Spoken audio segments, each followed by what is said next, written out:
There's a phrase that goes, how you do one thing is how you do everything. And that phrase was kind of lost on me for quite a long time. I had heard it a bunch of times, and I was kind of thinking, how does that really work? How do you really apply that? Do you really go all out on remedial tasks, with the same effort that you do on the most important things? And recently I sort of started to get my head around what that really means. And I wanted to just kind of go over some of that stuff with you. I don't know if you're familiar with this program called 75 Hard. It's this thing that Andy Frisella came out with.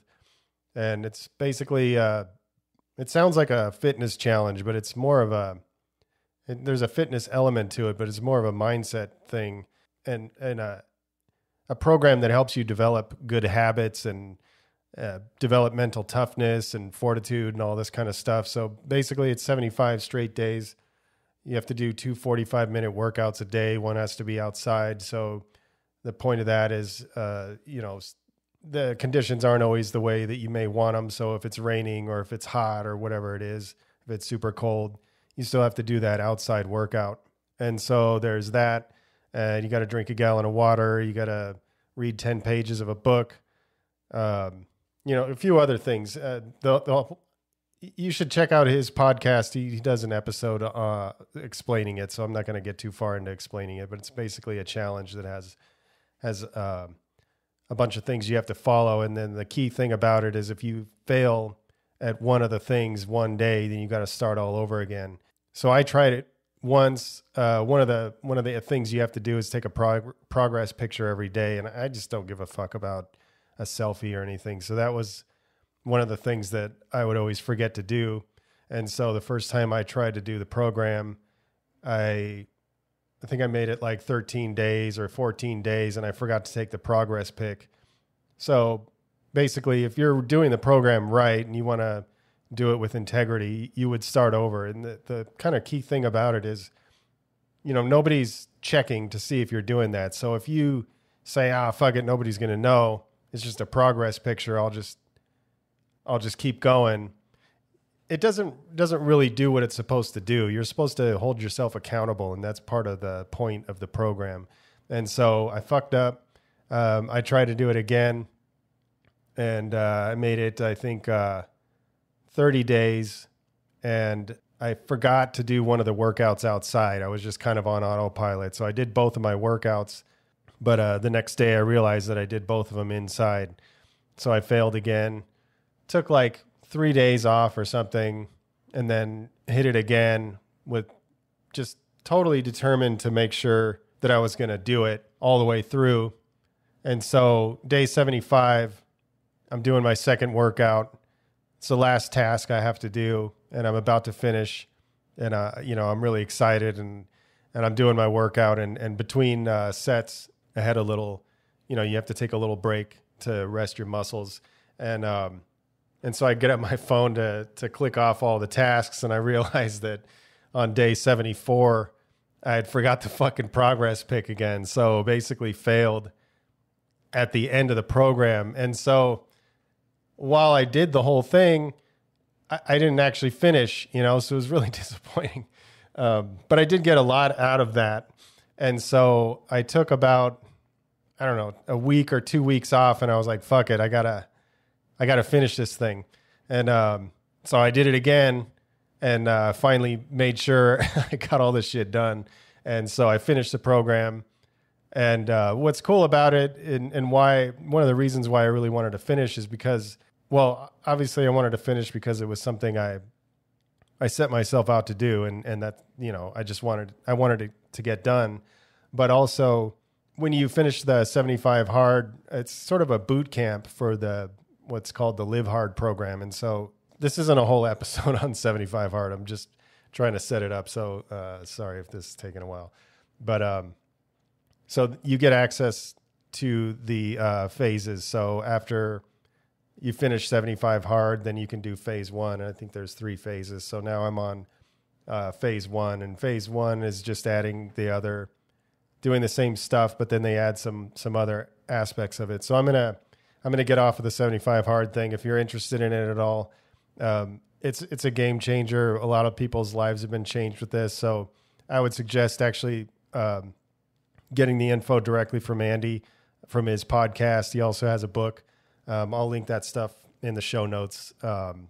He does a way better job talking about it than I ever would. So I'm going to move on from that. So the point of talking about that program was because what I learned while I was doing it, at least the first couple times where I fucked up, didn't really get too far enough into it to really understand what was happening. I understood, I could get my head around how it would be helpful, but I didn't actually start to feel the effects of what the program does for you. So when I actually got to 75 days, even though I fucked up, I really did learn what that program was all about.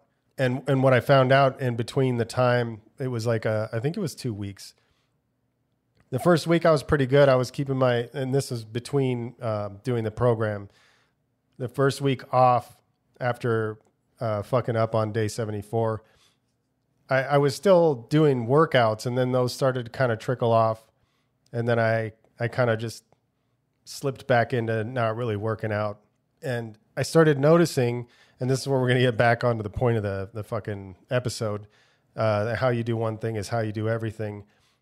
What I started realizing is because I was slipping up on my fitness, other areas of my life were starting to show negative effects. I mean, it wasn't like going downhill or anything like that, but I wasn't doing as good in my business. I wasn't doing as good mentally, all these kind of things. There was a lot of additional effects that I wasn't really prepared for. I wasn't really looking out for. I didn't realize, or I hadn't personally experienced what that meant. So after a week or 2 weeks, I still can't remember exactly how long, but I realized, I was like, man, I got to get back on that program, because I realized that while I was doing that strict, it's basically your mind, body, all that shit, working that shit every single day, I realized like it was having all these positive effects on my business. I was way more energetic. I'm not really a happy-go-lucky guy. If you listen to this show, I've talked about that quite a few times, but I was happier than I normally am. And so that helps me, be better in all areas of my life, my relationship with my business, with everything. So the thing that I'm learning, and I'm really getting a grasp on it, the idea of how you do everything, how you do one thing is how you do everything, is really starting to make sense, especially experiencing how something that seems like a fitness thing has such a positive effect on all your other aspects of your life. I experienced the same thing when I finished the 75 hard program. I was moving, I'm doing all kinds of different things in my business. There's a lot of like expansion going on with Machine that I'll talk about pretty soon. So I got real busy in all that stuff, and I kind of didn't really work out for maybe 2-3 weeks. And the same shit started happening. I started feeling a little less motivated. I wasn't working as hard. I wasn't being as active on social media. And when I say active on social media, it's not so much like taking selfies and shit like that. It's, participating in the graph culture and in various ways and posting content, things like that, things that I feel like are positive in addition to, doing business. And so while I was kind of in between 75 hard and phase one, I was like, man, I really got to get back on it.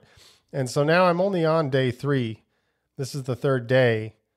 And it's crazy. Like that momentum just picked up right away. As soon as I got back on this strict program, and phase one is a lot, it adds some additional things. You have to do 8 critical tasks a day. It's like a checklist of things that are going to move your life and it could be anything from your your mental health to your business to your fitness, all these kind of things. So it's like critical tasks that'll move the needle forward every day. And I'm drawing a blank on the guy's name, but Ben Newman, he does a podcast, I think called The Burn. And he talks a lot about that. You win the day. So they added that to the phase one. You got to take a 5-minute cold shower, 10 minutes of visualization, things like that.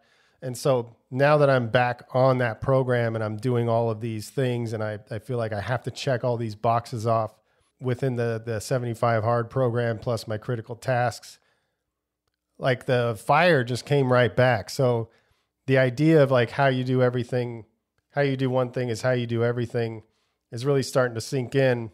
And then I also recently read a book by a guy named Sean Whalen. It's called How to Get Shit Done. And he talks about something very similar in terms of how all of these things tie together. So his book, he talks about something that he calls the core four, which is there's 4 core aspects of your life where pretty much everything can fall into one of 4 of these categories.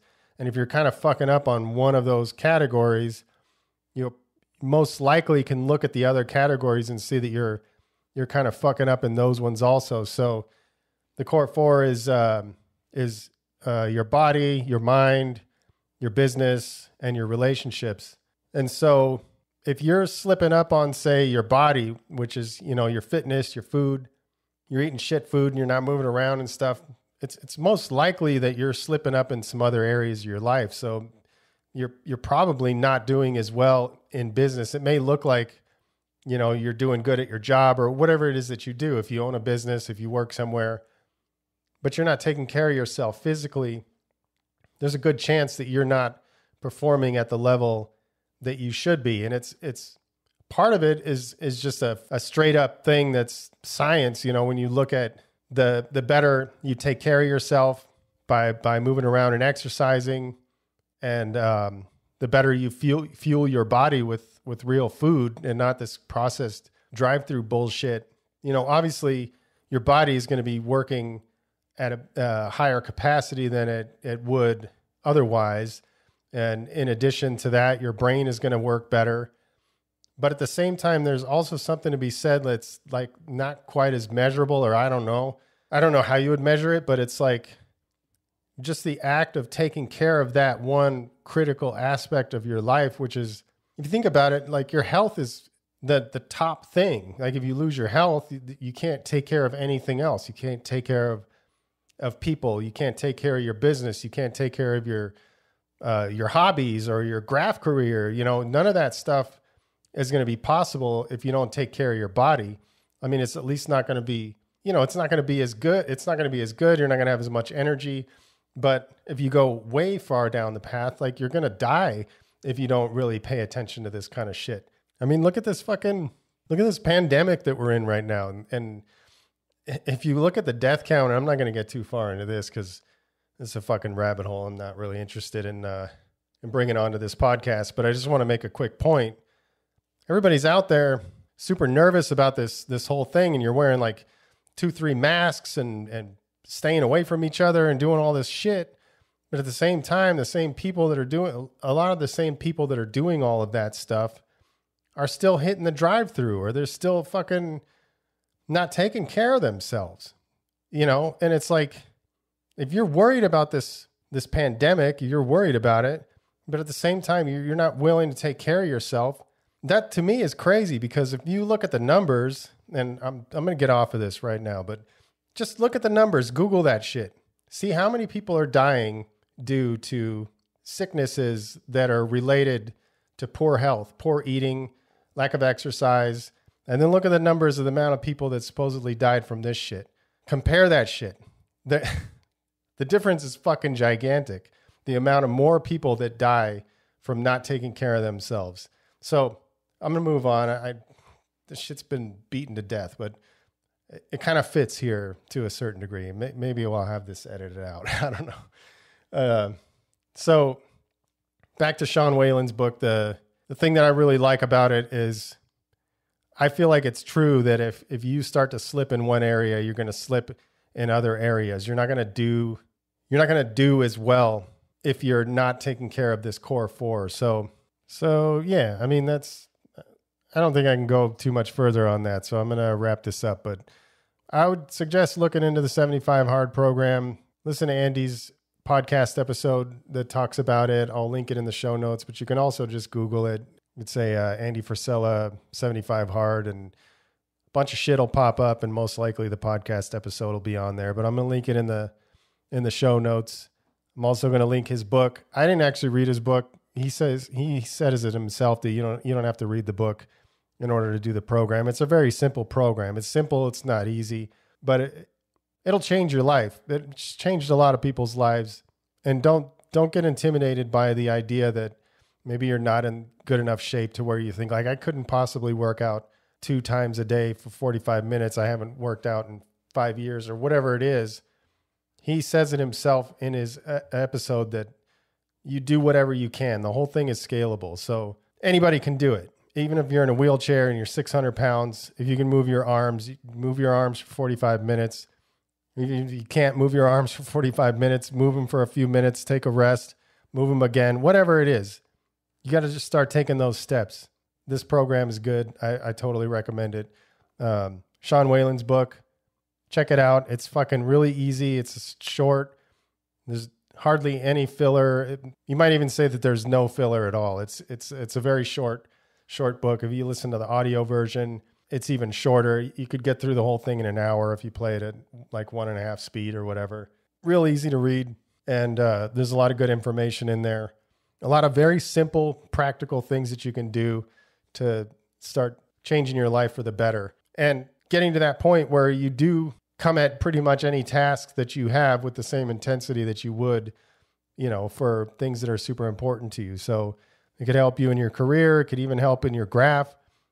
If you really think about graph could fall into that core 4 under the business thing because it's something that we take very seriously.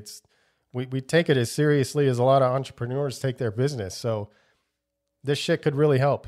So I'm going to wrap it up. Appreciate you guys. Yeah, that's it. Later.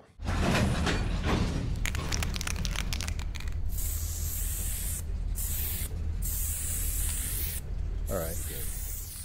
Appreciate each and every one of you guys who are supporting the cause and continue to spread the love. And stay up.